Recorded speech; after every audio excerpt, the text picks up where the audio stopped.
Rappelons jusqu'à ce niveau-là que toutes les tables que vous avez créées avec le système SAS sont temporaires ou orientées vers une bibliothèque dite temporaire appelée Work.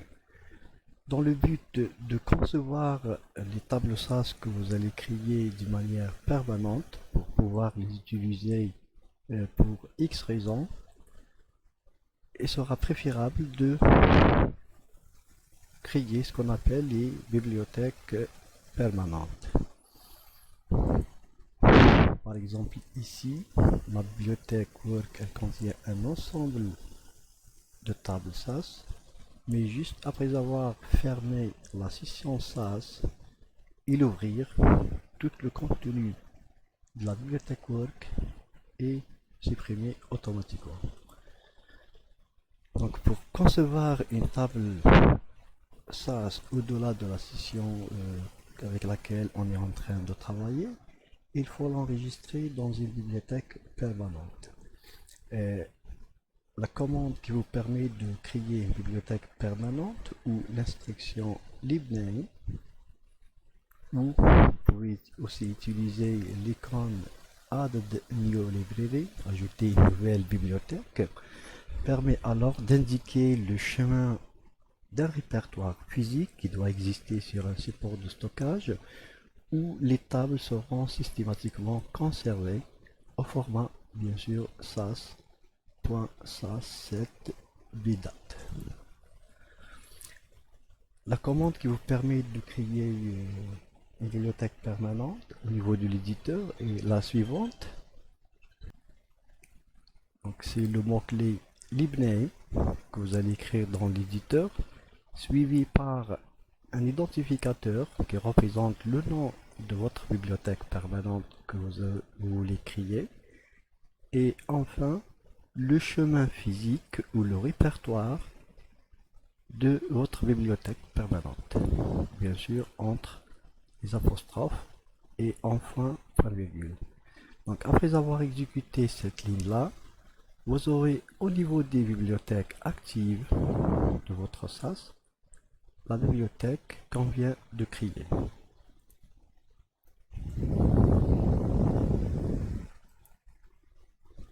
Donc par exemple ici je viens de créer une table nommée IMC qui contient les variables prénom avec $, c'est-à-dire c'est une chaîne de caractères, sexe, homme ou femme, aussi avec $, donc il s'agit des variables de type chaîne de caractères, et la taille et le poids de chaque individu.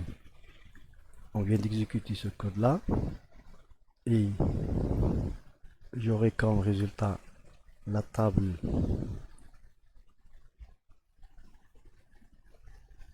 que je viens de créer.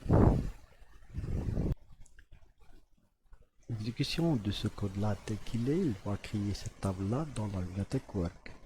Maintenant si je veux que cette table là soit créée dans la bibliothèque que je viens de créer précédemment, il faut ajouter ici le nom de ma bibliothèque qui est nommée mabibsas.imc permanente pour dire que elle sera orientée vers ma bibliothèque. En exécutant ce code là, voilà, vous aurez une nouvelle table dans votre bibliothèque. Et si vous consultez à travers le poste de travail et naviguez vers votre emplacement ou le répertoire qui est indiqué précédemment ici, ce répertoire-là, alors vous trouvez la bibliothèque et la table SAS que je viens de créer dans ma bibliothèque. À propos des autres bibliothèques de SAS qui existent déjà dans Explorer, il y a la bibliothèque nommée Maps. C'est une bibliothèque qui contient des données cartographiques pour réaliser des fonds de cartes. Il y a aussi la bibliothèque SAS-Help qui contient des données fournies par SAS à des fins d'exercice, de classe, R, champ, etc. Il y a aussi la bibliothèque nommée SAS User qui est une bibliothèque personnelle pour chaque utilisateur de SAS. et elle est permanente qui contient et la bibliothèque Source User qui est une bibliothèque personnelle qui est personnelle pour chaque utilisateur de session SaaS qui est permanente aussi, contrairement à Work. Cette bibliothèque contient entre autres les préférences utilisateurs pour personnaliser l'environnement de la session SaaS, tels que les couleurs, les polices, la taille et le positionnement des différentes fenêtres, etc. Il est possible de conserver ces données-là, mais il est recommandé aussi de stocker les données en déclarant et en utilisant une nouvelle bibliothèque avec l'instruction leave name. Maintenant, passons à présenter quelques commandes qui vous permettent de modifier une table SAS qui existe déjà et dans l'étape data. Premièrement, la commande if then, if suivi par une condition, then suivi par une action. Par exemple, ici, si le nom d'un individu égale à la chaîne de caractères constante Jack, alors la variable naissance reçoit moins 2280. Donc ici, il s'agit de la modification des valeurs pour une variable à chaque fois que la condition est vérifiée.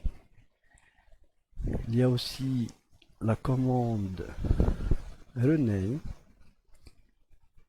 Donc si je veux changer le nom des variables, comme exemple la variable qu'on vient de créer précédemment ddn, pour la rendre significative, je peux écrire rename, la variable à modifier, égale le nouveau nom de la variable que je veux modifier. Et donc ici, je viens de changer le nom des variables. Il y a aussi la commande keep qui vous permet de garder un sous-ensemble des variables d'une table existante et supprimer le reste.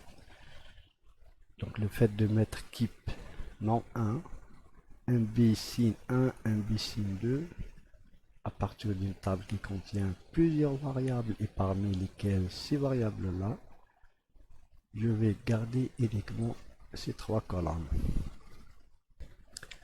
Une autre commande drop qui fait l'inverse de la commande keep, elle permet de supprimer la liste des variables que vous allez mettre juste après le nom drop. Donc elle permet d'enlever les variables citées comme liste ici. Vous pouvez ajouter une nouvelle variable qui se calcule avec une formule. Par exemple ici je viens de mettre sin total égale mbc1 plus mbc2. Donc vous aurez une nouvelle colonne pour votre table. Elle sera nommée sin total et les valeurs de cette variable là seront calculées avec la somme de mbc1 plus mbc2.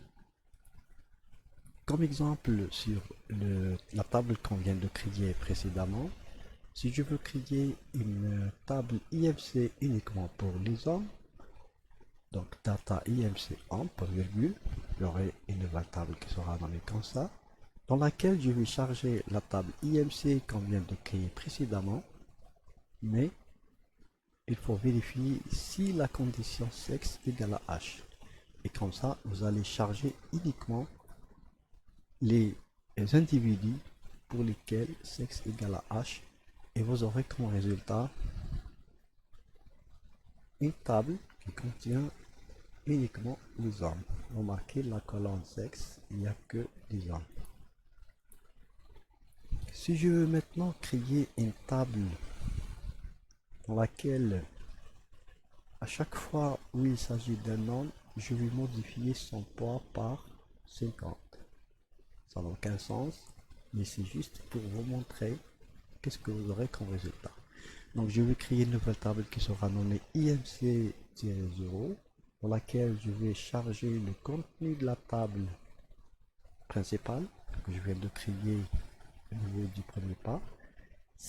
Et si la variable sexe égale à h, donc s'il s'agit d'un homme, alors son poids va recevoir une nouvelle valeur qui est 50. Donc si j'exécute ce code-là, j'aurai cette table-là qui contient l'ensemble des individus, mais à chaque fois où il s'agit d'un homme, le poids, son poids, il va prendre la valeur 50.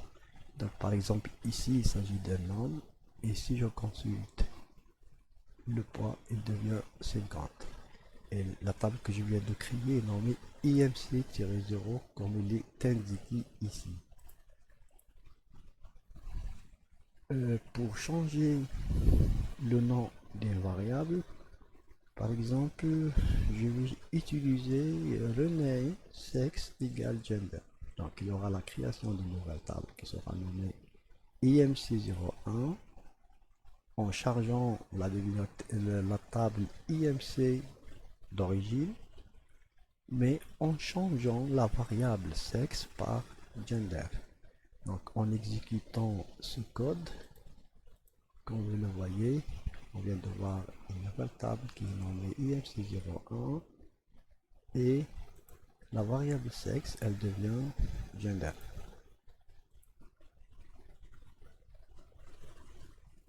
Maintenant, si je veux garder uniquement quelques colonnes de ma table de départ en utilisant la commande keep. Donc je vais créer une nouvelle table qui va porter comme nom IMC02 en chargeant la table IMC originale, mais en gardant uniquement la colonne sexe et poids. Donc vous aurez cette table là IMC02 qui est comme il est indiqué ici, et le contenu de cette table là ne contient que les deux colonnes qui sont mentionnés ici, keep sexe, la colonne sexe, et poids qui est là. Si je veux réaliser l'opération mais en utilisant drop, donc je vais créer une autre table qui va porter comme nom IMC03. En exécutant, vous aurez ça, IMC03. Dans le contenu, je viens de supprimer drop, le prénom et la taille, et donc il vous reste sexe et poids.